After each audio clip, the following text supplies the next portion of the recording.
2025년 10월 17일 금요일입니다. 오늘 창세기 강해 네 번째 꼭지는 창세기 1장 14절에서 19절까지의 말씀입니다. 먼저 말씀을 함께 봉독하시겠습니다. 하나님이 이르시되 하늘의 궁창에 광명체들이 있어 낮과 밤을 나뉘게 하고 그것들로 징조와 계절과 날과 해를 이루게 하라. 또 광명체들이 하늘의 궁창에 있어 땅을 비추라 하시니 그대로 되니라. 하나님이 두 큰 광명체를 만드사 큰 광명체로 낮을 주관하게 하시고 작은 광명체로 밤을 주관하게 하시고 또 별들을 만드시고 하나님이 그것들을 하늘의 궁창에 두어 땅을 비추게 하시며 낮과 밤을 주관하게 하시고 빛과 어둠을 나뉘게 하시니 하나님이 보시기에 좋았더라. 저녁이 되고 아침이 되니 이는 넷째 날이니라. 아멘. 오늘은 해와 달과 징조를 이루게 하라. 해와 달로 징조를 이루게 하라. 이런 제목으로 말씀을 상고해 보시겠습니다. 14절에 징조라는 말이 나오죠. 징조로 번역된 히브리 말이 오트입니다. 오트는 표시, 신호, 그런 의미입니다. 창세기 4장 15절에 보면 하나님께서 가인에게 표를 주시잖아요. 그 표가 오트입니다. 그러면 해와 달에서 일어나는 현상은 장차 일어날 일들의 표시가 된다, 신호가 된다. 그런 말씀이 되겠습니다. 여호수아 10장에 보면 기브온 사람들이 여호수아를 속여서 이제 화친 죄악을 맺잖아요. 멀리서 왔다고 거짓말을 했죠. 그리고 기브온 사람들이 주변 왕들로부터 이스라엘과 화친을 맺었다고 해서 공격을 받게 됩니다. 그때 기브온 사람들이 우리를 좀 구해 주십시오 라고 이제 전령을 보내죠. 그때 여호수아가 전쟁을 하게 되는데 태양이 멈추었습니다. 여호수아서 10장 13절에 보면은 이렇게 나오죠. 태양이 머물고 달이 멈추기를 백성이 그 대적에게 원수를 갚기까지 하였느니라. 야살의 책에 태양이 중천에 머물러서 거의 종일토록 속히 내려가지 아니하였다. 이렇게 기록하고 있습니다. 태양의 중천에 머물러서 속히 내려가지 아니한 것이 징조가 된다는 말씀입니다. 무슨 징조입니까? 이스라엘 백성들이 가나안 땅을 차지하게 될 것이라는 징조입니다. 요한계시록 6장 12절에 보면은요, 어린 양이 6째 인을 떼실 때에 큰 지진이 납니다. 그러면서 해가 검은 털로 짠 상복같이 검어집니다. 이게 무슨 의미입니까? 개기일식이죠. 그리고 달은 온통 피같이 되며, 달이 어떻게 피같이 됩니까? 이건 블러드문 현상이라고 불리는 것이죠. 그래서 이 월식이 일어날 때에 어떤 특별한 각도가 만들어지면은 달은 태양빛을 반사하잖아요. 그 태양빛 가운데서 붉은 파장이 지나가는 영역에 달이 들어가게 되면은 달이 빨갛게 보입니다. 그런 현상을 항상 그러는 건 아니에요. 그런데 월식 때 그런 일들이, 월식이라고 그래서 다 그런 건 아닌데 월식 때 그런 일들이 가끔 일어납니다. 그런 현상을 블러드문이라고 부르잖아요. 그래서 이 개기일식과 불러드문 현상이 일어나면은 하나님께서 오래전에 계시하신 하나님의 말씀이 성취될 것이라는 표시가 된다, 그 말씀입니다. 그게 바로 하나님께서 사인을 보내시는 겁니다. 이제 하나님께서 직접 개입하시는 일들이 일어나게 된다라는 사인입니다. 요즘에 지구온난화가 굉장히 문제잖아요. 그런데 갑자기 지구온난화라는 말이 쏙 들어가 버렸어요. 그러더니 기후변화 이렇게 하더라고요. 이게 장난이죠. 장난이라고 봅니다, 저는요.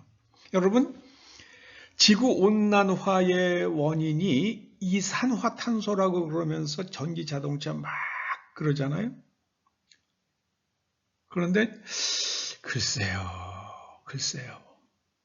여러분, 이산화탄소가 공기 중에 비중이 몇 프로인지 아십니까? 한 400ppm이에요. 0.04%에 불과합니다. 0.4%도 아니에요. 0.04%예요. 산업혁명 시대에는 이것이 0.25% 정도였다가 0.025%, 그러다 0.04%로 늘었기 때문에 지구 온난화가 일어났고 빙하가 녹는다. 저는 그런 주장을 들으면서 무슨 생각을 했냐면요. 예전에 지구에 빙하기가 있었다는 것은 지층이 간접적으로 증거하고 있잖아요. 그러면 그때 탄산가스 누가 만들어가지고 지구가 따뜻해졌습니까? 그 빙하기 온 지구가 얼음으로 덮여있던 시대에 이산화탄소를 누가 만들었냐고요. 이산화탄소를. 설명이 안 되잖아요. 벌써 딱 나오잖아요. 그러면 지구가 따뜻해진 것은, 빙하기에서 따뜻해진 것은 가장 큰 중심된 이유는 무엇입니까?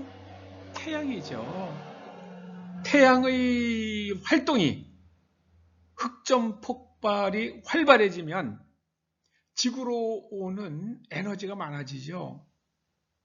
대전 입자의 양들도 늘어나고, 그리고 에너지도 많이 옵니다. 그게 저는 지구온난화의 가장 주된 원인이라고 해석합니다. 지금 이산화탄소 이야기하고 그래가지고 가장 덕본 나라가 어느 나라입니까? 중국이죠. 중국. 전기자동차에 들어가는 그 자석을 만들기 위해서 히토류가 필요하고요. 등등 해가지고. 아무튼 기후변화 혹은 지구온난화, 그럼 계속 지구온난화로 가지. 지구온난화가 딱 떨어지지 않으니까 기후변화라고 그러는 거예요. 뭔가 냄새가 나잖아요. 냄새가 납니다. 뭔가 조작하는 냄새가 나요. 제 관점으로는 그렇습니다. 빙하기에서 벗어난 것은 태양의 움직임이라고 밖에는 설명할 수가 없잖아요. 자, 문제는 태양이지 이산화탄소가 아닙니다. 0.04%의 그 비중 가지고 지구가 뜨거워졌다, 식었다 그럽니까? 이산화탄소가 에너지를 흡수하느니 뭐니 별의별 말을 다 해요. 글쎄요. 오늘 하나님께서 말씀하세요. 태양과 달이 바로 징조다. 사인이다. 무슨 사인입니까? 하나님께서 어떤 일을 하시려고 하시는지 태양과 달이 사인이다. 그 말씀을 하시는 겁니다. 잊지 마십시다.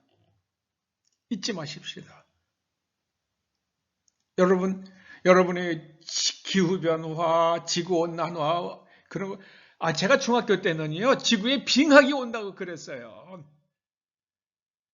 난리도 아니었습니다. 지리 시간에 배웠어요. 지구에 빙하기 온다고요. 아이고, 참나. 그러면 산업혁명 때하고 그때 제가 중학교 때인 1960년대하고 비교해가지고 이산화탄소 농도가 올라갔겠습니까? 내려갔겠습니까? 당연히 올라갔을 거 아니에요. 근데도 빙하기 온다고 그랬다고요. 전 명백하게 기억합니다.